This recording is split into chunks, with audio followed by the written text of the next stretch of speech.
So welcome to the multiplying polynomials lesson. This is where we're going to take what we just finished doing over the last couple of lessons, the multiplying two terms by two terms, so multiplying binomials and expanding that a little bit. So we're just going to take a look at some patterns here, going back to grade 9, and we're not going to do these with algebra tiles. We have x times x and x times 2, and so our final answer has two terms. So I'm going to slide over here. So it has a variable squared and a variable. So on the notes I have variable written out. So now this is what we just finished working on. So we have, oh, sorry, I forgot. So there's two multiplications with this one. So one term times two terms has two multiplications. Now we're going to go with two terms by two terms. So x squared plus 2x plus 3x plus 6.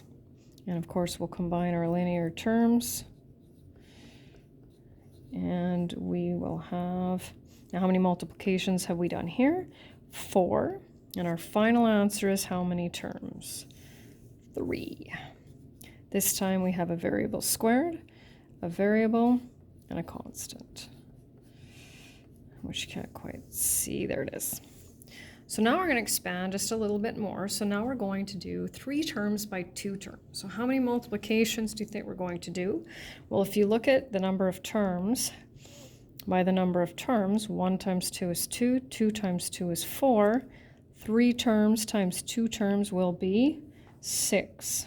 And so just like we did previously, we will take this term and multiply it by both of those, and add it to this term multiplied by both of those, and add it to this term multiplied by both of those. I always recommend kind of following a pattern. So I'm going to multiply this by this. So when we multiply powers with the same base, we add the exponents. So x cubed plus x squared plus 2x squared plus 2x plus 3x plus 3. And now we'll look for like terms. There's only 1x cubed. 1x squared plus 2x squared gives us 3x squared plus 5x plus 3. And so our final answer has 4 terms. This time we have a variable cubed, variable squared, variable, and a constant.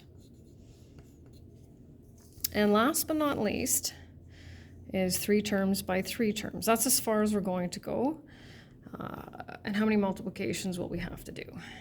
Of course, that will be 9. And how many terms do you think our final answer will have? I'm not going to tell you that yet. So this is the only instance where I like to use the box method, and I'll show you why when I get there. So you can see that I have this trinomial here.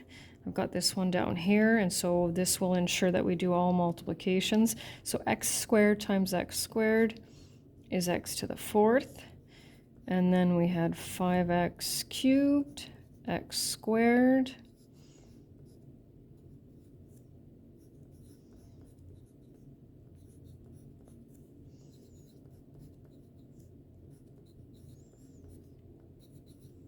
so just doing all those multiplications. So what I like about this method is that you can see the x to the 4th is there, our x cubes are here, our x squareds are there, our x's are here, and the 3 is there. And what I like about that is that it's a lot easier to catch an exponent mistake as opposed to doing it in one horizontal line where I find it a lot trickier. So that's why I like to use that one.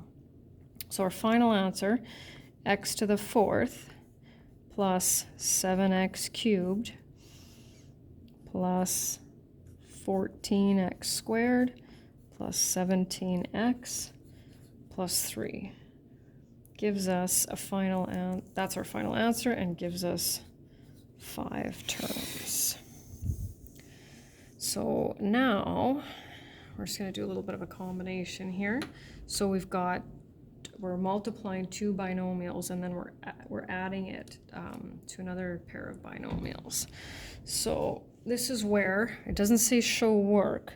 So you can do this a little bit faster, but again, remember we have to follow order of operations. We have to multiply these together and multiply those together before we add them together. So I'm going to, so we have 8x minus 3x, so I'm going to skip that one step. So that's just doing the outsides and the insides together. Negative 16x minus 1x. Oh, I forgot the squared. And I forgot the plus sign in there. That's going to change things. So we want to make sure not to forget that plus sign. Otherwise, we'll end up doing way more multiplications than we need to. So now we're going to look at our brackets and we're going to add our like terms. So 2x squared plus 2x squared is 4x squared. 5x minus 17x minus 4. Now, the only difference that I've made is I've changed the positive to a negative, and that's something that we're going to take a look at because it's sometimes easy to make a mistake on. So we're going to just keep the same thing. We're not going to re-multiply because that hasn't changed. Remember the subtraction sign here. So what we have to remember, so students don't have a problem saying, well, 2x squared minus 2x squared, well, that's 0x squared. But then you have to remember that you also have to subtract the negative 17x. And when we subtract a negative, it's the same as adding and subtracting the 8 as well. So we'll have, so 5 minus negative 17 is 22x, and negative 12 minus 8 is negative 20. So you can see a clear difference when we add versus subtraction. And then last but not least, just have a couple of those for practice. So I have the boxes on the other side that you can fill in and just kind of one at a time. So I think maybe what I'll try to do with this one is just sort of show you. So the pattern, right, you got to figure out which way you want to do it. I don't need these kind of lines, but you want to make sure to get all 9 in there. So 3n to the 4th plus 18n cubed plus 6n squared. So now I need to do these. So then that'll be an n cubed, another 6n squared plus 2n, and you can see I'm running out of room. I'm going to move down here, plus, so we've got 5n squared plus 30n plus 10. And so here, for example, you can still see there's a pattern with the exponents. So 4, 3, 2, right? 3, 2, 1, 2, 1, and then 0. But it's not nearly as easy to see as, let's say, because here's my other one, as this one. Can't even, there we go. So I find it a lot easier to look at it this way and to be able to just make sure that I haven't kind of forgotten an exponent. And then the other thing too is now we got to find our like terms. So we have 1 3n to the 4th plus 19n cubed plus 17n squared plus 32n plus 10. So that's just why I recommend the box method, but by no means do you have to use it. You just have to figure that out. So try this one on your own. And if you've printed out the notes, there's a box there for you. And just watch, of course, your negative signs, and you can definitely use a calculator. So pause the video and do that, and then come back and check your work.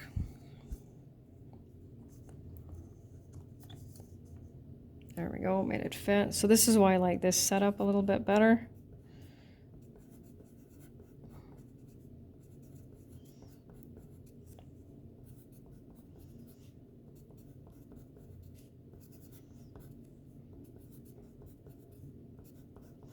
So once again, we have our nice pattern with our power of 4, cubes, squareds, x's, constant, and then I add them all up, and I get 8x to the 4th minus 26x cubed plus 23x squared plus 15x minus 8.